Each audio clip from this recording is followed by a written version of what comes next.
Hello, I am Jonah Miller, and today I'll be reading for you The Howdy Boys, The Crisscross Shadow by Franklin W. Dixon. Now let's get started.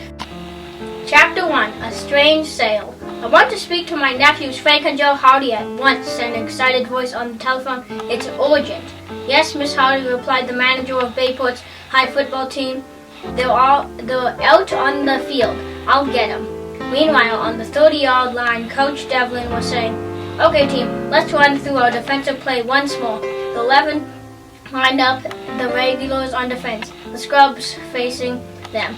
8-6-X, barked Frank Howdy, captain and quarterback, as the opposing center moved over the pigskin. The ball was snapped. At the same instant, stalking Chet Morden, the regular stalwart center, pulled out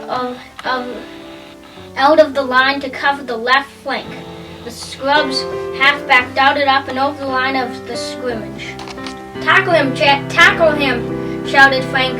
Chet plowed into the second-string ball carrier and brought him to the ground for no gain. "Good going, boys," said Coach Devlin.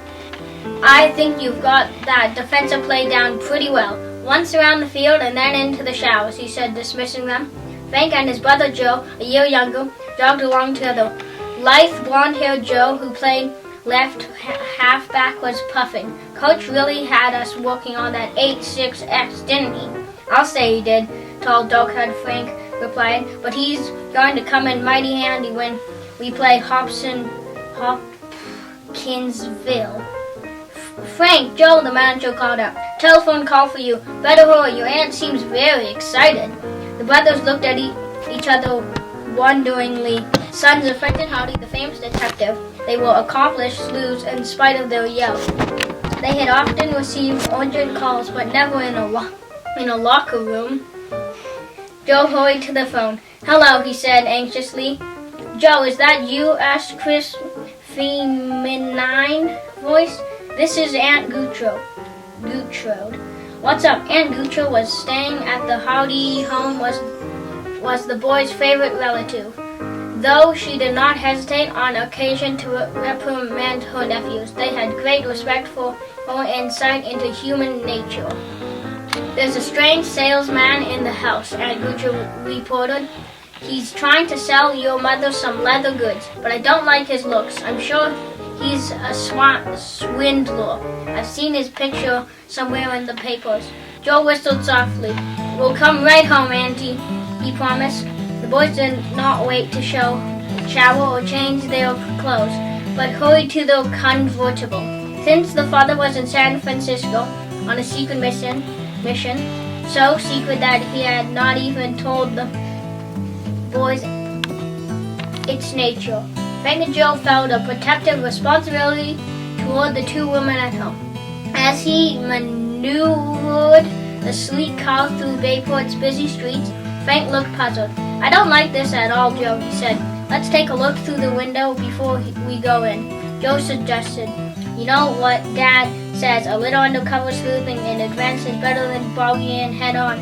"Good idea." When they reached the tree-lined neighborhood where the Howdy home was located, Frank proceeded cautiously.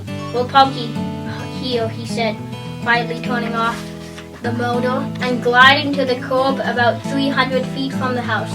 The boys went up a neighbor's driveway, crossed the backyard, and approached their own house from the rear. "How about looking in the side living room window?" Frank whispered. Joe nodded. The boys flattened themselves against the side of the house below the window. Cautiously, they lifted their heads until their eyes were on the level with the sill. A strange man, his back to them, was there alone. Suddenly, Joe gave a start and said, He just took something off Mother's desk." "What is it?" Frank asked. "I can't make it out."